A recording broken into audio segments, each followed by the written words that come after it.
Hi guys, welcome to my YouTube channel. My name is Shikhar Lawati and this is my first video. मैले gym start गरेको चाहिँ 1 year भयो। र म कुनै जिम प्रो त हैन, म एउटा नर्मल जिम गाई हो जसले चाहिँ आफ्नो फिटनेस र आफ्नो फिटनेस टेक्निकहरुलाई लर्निङको साथसाथै इम्प्रुभिङ गरिरहेको छु। र आजको भिडियोमा चाहिँ म मेरो 1 year को एक्सपिरियन्सबाट मैले लर्न गरेको कुराहरु तपाईहरुलाई शेयर गर्न गइरहेको छु। 5 things to avoid as a gym beginners. So let's start the video. Number 1, start with basic. हामीले चाहिँ जिम जोइन गर्ने बित्तिकै सुरुमै कम्प्लिकेटेड एक्सरसाइजहरु परफर्म गर्नु हुँदैन।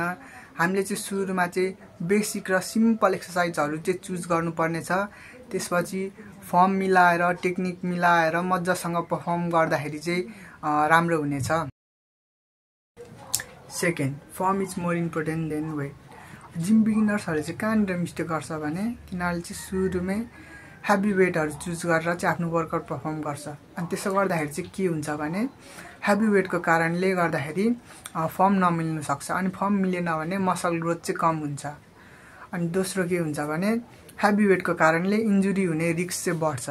अनि तेस्रो चाहिँ धेरै जस्तो जिम बिगिनर्सहरुले गर्ने कुरा, आफूसँग पावर छ भनेर सुरुमै 10 kg को 12 kg को डम्बलहरु उठाउँछ।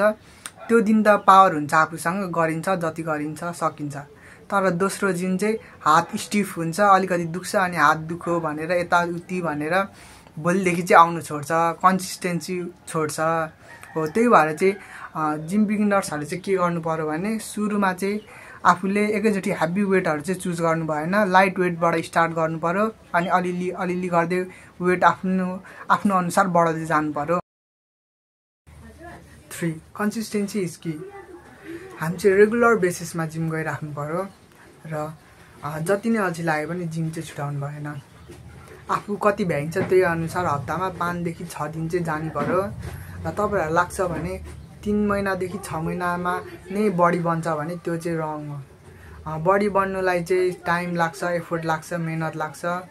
अब बडी बन्नु चाहिँ अब 3 years लाग्न सक्छ, 4 years लाग्न सक्छ, मेबी 6 years। आफू कन्सिस्टेन्सी र पेशन्स चाहिँ हुनु पर्यो आफूमा। र जिम बिगिनर्सलाई अर्को के पनि फाइदा छ भने जिम स्टार्ट गरेको 1 देखि 2 years सम्म चाहिँ यस्तो पिरियड हो जुनमा चाहिँ हाम्रो मसल सबसे धेरै ग्रोथ हुन्छ। त्यही भएर यो पिरियडमा त हामीले झन् धेरै मेहनत गर्नु पर्यो, झन् कन्सिस्टेन्सी हुनु पर्यो हामी।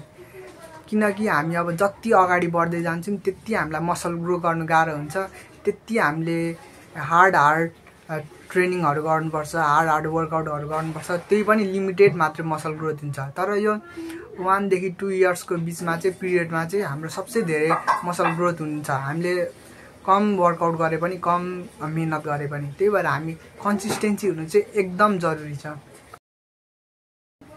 4, इट सिम्पल, स्टे कन्सिस्टेन्ट। तपाईहरुलाई लाग्छ भने मसँग त प्रोटिन पाउडर किन्ने पैसा छैन, डाइट किन्ने पैसा छैन, मलाई त डाइटमा के लिने हो, कतिखेर लिने हो, कसरी लिने हो, केही कुराको नलेज छैन, म त पछि मात्र जिम स्टार्ट गर्छु जस्तो लाग्छ भने तपाईहरुले टेन्सन गर्नु पर्दैन। किनभने बिगिनर्सहरुलाई फेन्सी डाइट, प्रोटिन पाउडरहरु चाहिँदैन। बिगिनर्सहरुलाई घरकै डाइटले मजाले पुगिरहेको हुन्छ। त्यही भएर बिगिनर्सहरुले के मात्रै ध्यान दिनु पर्यो भने बिगिनर्सहरुले सुगर कम गर्नु पर्यो, ओइली खानाहरु कम गर्नु पर्यो र जंक फुडहरु खानु भएन। र मेन इम्पोर्टेन्ट कुराहरु भनेको कन्सिस्टेन्सी हुनु पर्यो, बिकज कन्सिस्टेन्सी इज की। अनि पेशन्स हुनु पर्यो र फर्ममा ध्यान दिनु पर्यो, हेभी वेटहरु उठाउनु भएन। 5, लर्न एन्ड इम्प्रुभ स्लोली। कोही पनि स्टार्टिङबाट पर्फेक्ट हुँदैन। सो तपाईहरुले चाहिँ आफूलाई अरूसँग कम्पेयर गर्नु चाहिँ छोडिदिनुहोस्। अब तपाईहरुले अब अरूले मेरो बारेमा के सोच्ला, के भन्ला, मेरो त फर्ममै मिलेको छैन होला जस्तो कुरा दिमागमा आएर अब तपाई इन्सेक्युर फिल गर्नुहुन्छ भने चाहिँ त्यस्तो कुरा चाहिँ तपाईहरुको दिमागबाट चाहिँ हटाइदिनुहोस्। किनभने कोही पनि स्टार्टिङबाट चाहिँ पर्फेक्ट हुँदैन। सबैले आफ्नो मिस्टेकबाट चाहिँ सिक्दै आएको हुन्छ र आफ्नो करेन्ट स्टेजमा चाहिँ पुगेको हुन्छ। सो तपाईहरुले चाहिँ अरूले मलाई के भन्ला, के सोच्ला भनेर अरूको बारेमा सोच्नु भन्दा चाहिँ तपाईहरुले आफ्नो बारेमा सोच्नुहोस्, आफ्नो जर्नीको बारेमा सोच्नुहोस् र आफ्नो मिस्टेकबाट चाहिँ केही सिकेर अगाडि बढ्नुहोस्। So that's it for today. यो च्यानलमा चाहिँ म फिटनेस, ब्लगिङ, एनिमे मानुवा जस्तै मलाई मनपर्ने टपिकहरूको चाहिँ कन्टेन्टहरू अपलोड गर्नेछु। Thanks for watching and I will see you in the next video.